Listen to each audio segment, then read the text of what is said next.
வணக்கம். ஆகாஷவாணி மாநில செய்திகள் வாசிப்பவர் பானுமதி ஸ்ரீனிவாசன். தலைப்புச் செய்திகள்.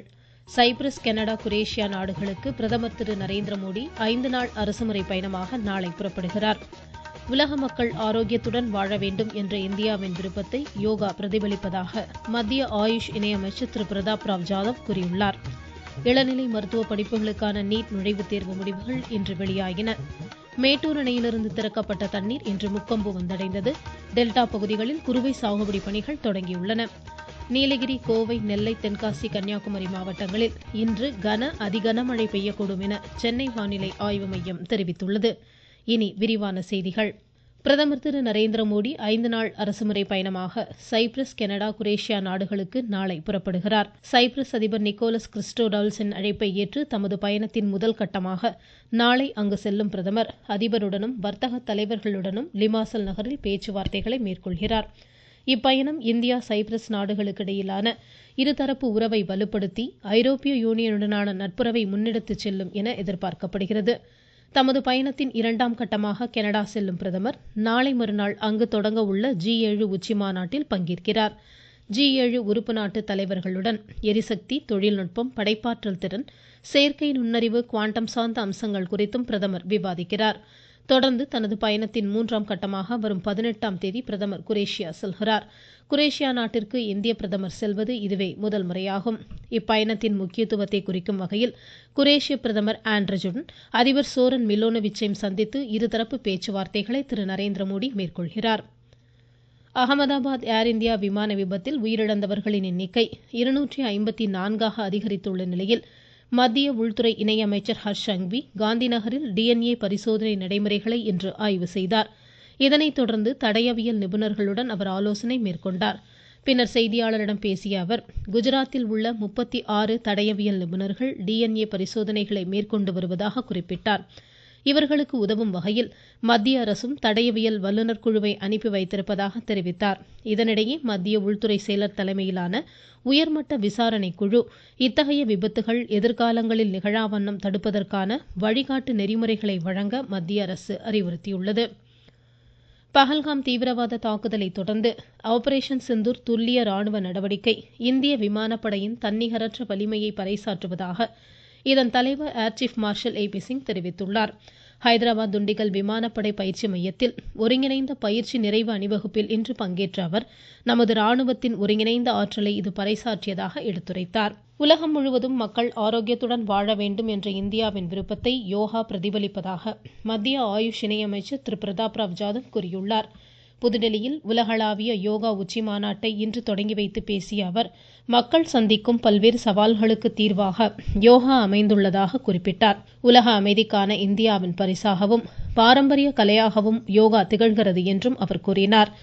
மதம், பாலினம், மொழி எல்லைகளை தாண்டி அனைவருக்கும் பொதுவான யோகக்கலை என்று கூறிய அமைச்சர், குழந்தைகள் முதல் முதியோர் வரை பயனடைவதாக எடுத்துரைத்தார்.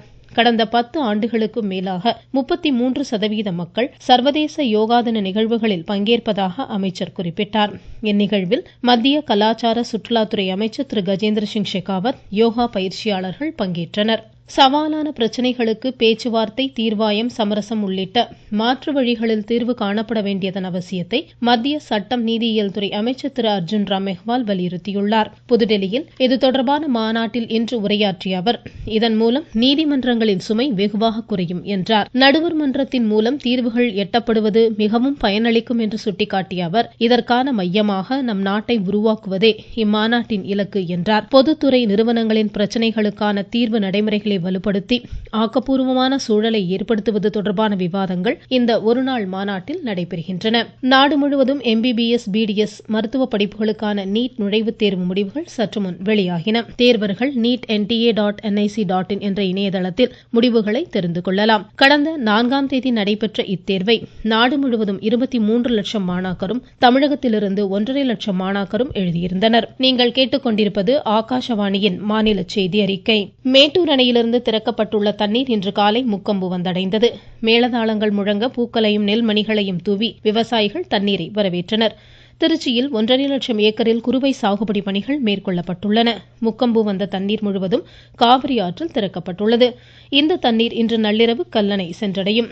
கல்லணையிலிருந்து காவிரி, கொள்ளிடம், கல்லணை கால்வாய் வெண்ணாற்றில் தண்ணீர் பிரித்து அனுப்பப்படும். டெல்டா மாவட்டங்களின் கடைமடை பகுதிகளை சென்றடையும் வகையில் ஏற்கனவே தூர்வாரும் பணிகள் மேற்கொள்ளப்பட்டதால் இந்த ஆண்டு குறுவை சாகுபடி கூடுதலாக இருக்கும் என விவசாயிகள் மகிழ்ச்சி தெரிவித்துள்ளனர். இதனிடையே தஞ்சை, திருவாரூர், கும்பகோணம், மயிலாடுதுறை, நாகை உள்ளிட்ட டெல்டா பகுதிகளில் 5 லட்சத்திற்கும் மேலான ஏக்கரில் குறுவை சாகுபடி பணிகளில் விவசாயிகள் முனைப்புடன் ஈடுபட்டுள்ளனர். இதுகுறித்து எமது தஞ்சை செய்தியாளர். குறுவை சாகுபடிக்காக தஞ்சாவூர் மாவட்டம் கல்லணையிலிருந்து நாளை தமிழக முதல்வர் மு.க.ஸ்டாலின் தண்ணீரை திறந்து வைக்கிறார். இதன் மூலம் தஞ்சாவூர், திருவாரூர், நாகப்பட்டினம், மயிலாடுதுறை, புதுக்கோட்டை மாவட்டங்களில் சுமார் 4 லட்சம் ஏக்கர் விளைநிலங்கள் பாசன வசதி பெறும். குறிப்பிட்ட தேதியில் மேட்டூர் அணை திறக்கப்பட்டதை அடுத்து கல்லணையிலிருந்து தண்ணீர் திறக்கப்பட உள்ளதால் டெல்டா மாவட்ட விவசாயிகள் மகிழ்ச்சி அடைந்துள்ளனர். மேலும் தமிழக முதல்வர் தஞ்சை வருகையை ஒட்டி நாளை மற்றும் நாளை மறுநாள் ட்ரோன்கள் பறப்பதற்கு தடை விதிக்கப்பட்டுள்ளது. தஞ்சாவூரிலிருந்து ஆர். நந்தகோபால்.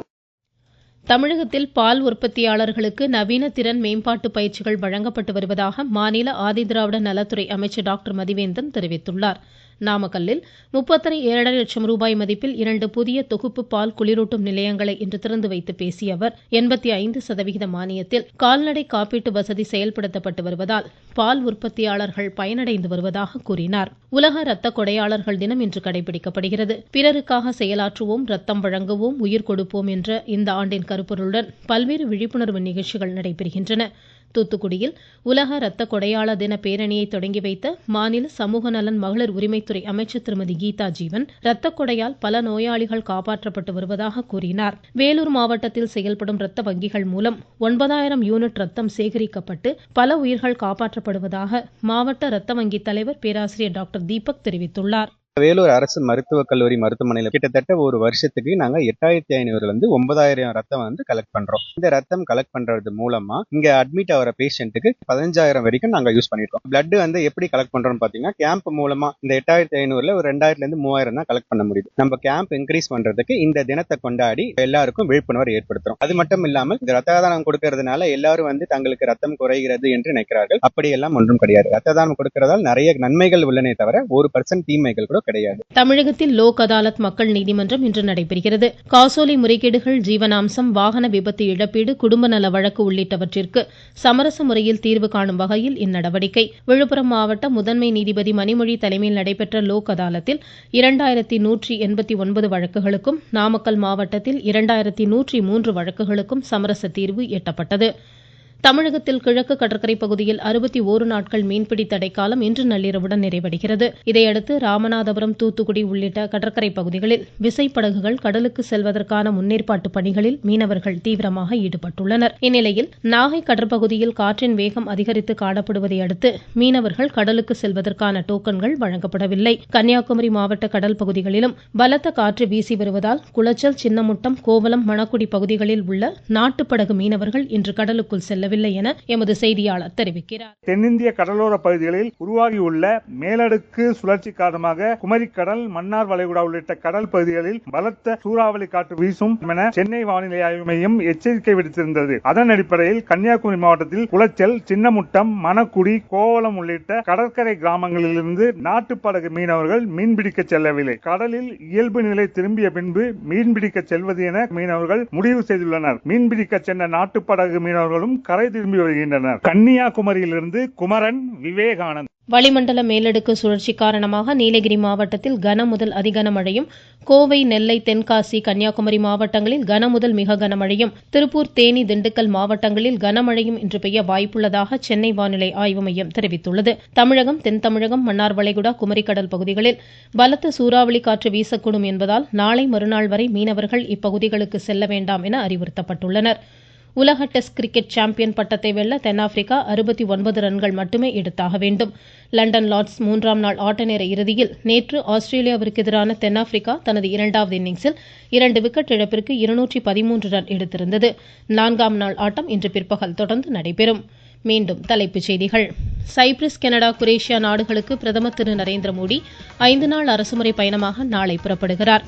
உலக மக்கள் ஆரோக்கியத்துடன் வாழ வேண்டும் என்ற இந்தியாவின் விருப்பத்தை யோகா பிரதிபலிப்பதாக மத்திய ஆயுஷ் இணையமைச்சர் திரு பிரதாப் ராவ் ஜாதவ் கூறியுள்ளார்.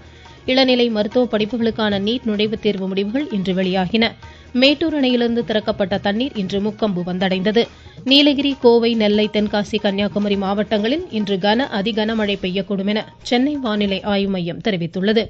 இத்துடன் இந்த செய்தியறிக்கை முடிவடைந்தது.